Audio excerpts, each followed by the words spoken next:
Paper ఎప్పటికైనా ఇంట మరి చేసుకోవాలా చూడు. అటే అది అవి పక్కన పెట్టు చెప్తాంగా. క్రాస్ మళ్ళీ తీర్చాలి నేను దాని పక్కన పెట్టి. ఇప్పుడు ముందర భాగం ఎట్టనే వచ్చాయి. ఇప్పుడు చూడు ఆడికి కుట్లలోకి అంత వేణి పెట్టుకోవాలి చూడు. ఇక్కడ కింద ఇంత వేణి ఇసుకోవాలా, పైన అంత వేణి ఇసుకొని కుట్లలోకి ఎక్కువ అవసరం. మీరు ఎంత ఇద్దో ఒక వెళ్ళి హాఫ్ ఇంచి అంతే. ఆడికి గీసినాక ఇప్పుడు షోల్డరు గీసుకో. ఇట్లా చక్కగా గీసినావా ఆడనే మీకు తిక్కమంకలు అయ్యేది. కరెక్ట్గా నువ్వు ఆడ గీసినావా ఆడికే పెట్టుకో. హెచ్చులు తగ్గులో కిందికి ఇంకా కొంచెం కిందికి అంత అవసరం, ఇంకా కొంచెం కిందికే రానిచ్చుకో. అంతవేనే కుట్లలోకి మరీ ఎక్కువ తీయాకరి. పెట్టకుండా 6 పెడితే బాగుంటుందిలే. ఇప్పుడు మీరు గీసుకునికి రాకుంటే స్కేల్ వాడుతుండ్రి.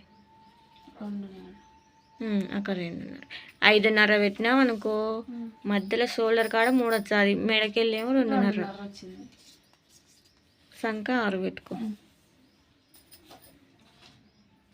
కరెక్ట్ నువ్వు గీసిన కాడ నుంచి, అంటే నువ్వు ఈడ గీసినావు ఇది 6, ఆడ 6 ఉంది కదా, ఈడికి ఆడికింది. ఇప్పుడు స్కేల్ తీసుకో.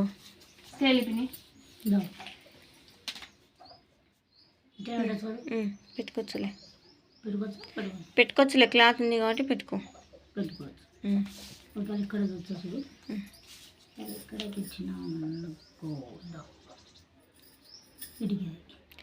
అట్ట తిప్పి పెట్టు, అప్పుడు సరిదచ్చ. సంఖకి వెళ్ళి పడతా, నీకు క్లాత్ ఎక్కువ వచ్చినట్టు ఉంటుంది. పైకి జరుపుకోవాలి. చాలే ఇంకా ఆడికి సరిపోయింది. ఇంకా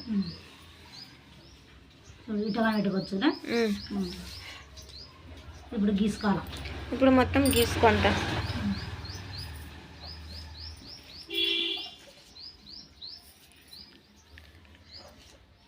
నువ్వు ఈ చాపీస్ తీసుకోవే, అది కలపచ్చాది. ఇద్దరు అట్టే తీసుకున్నారు.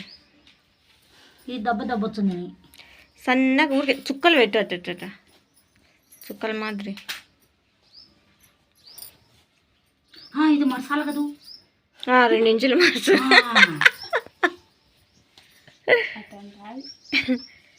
అంతేలే బాగా రోజు కట్ చేసి కుడుతుంటే ఒకటి గుర్తొచ్చండి. అది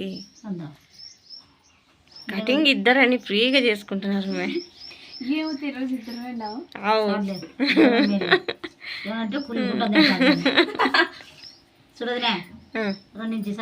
మొత్తం అంటే 2 ఇంచులు మర్చుకుంటాను చూడు, మొత్తం అంతా దాని మీద.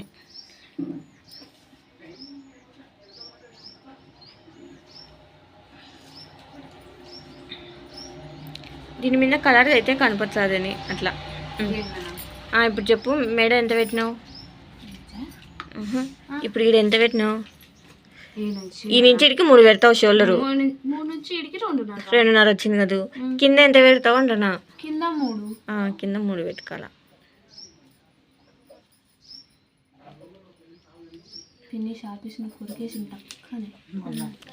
ఇంకా గీ స్కేల్ పెట్టుకుంటాడు నువ్వు. వచ్చే బాగున్నట్టు సగం వచ్చిందంటే ఇప్పుడు ఎప్పటికైనా ఇక్కడ తగ్గుతుంది కదా, ఇక్కడ తగ్గించినాం మనం. మెడ జారుతుంది, 2 సమానంగా తెచ్చి ఇక్కడ ఇది ఇడికింది. ఇంకెప్పటికి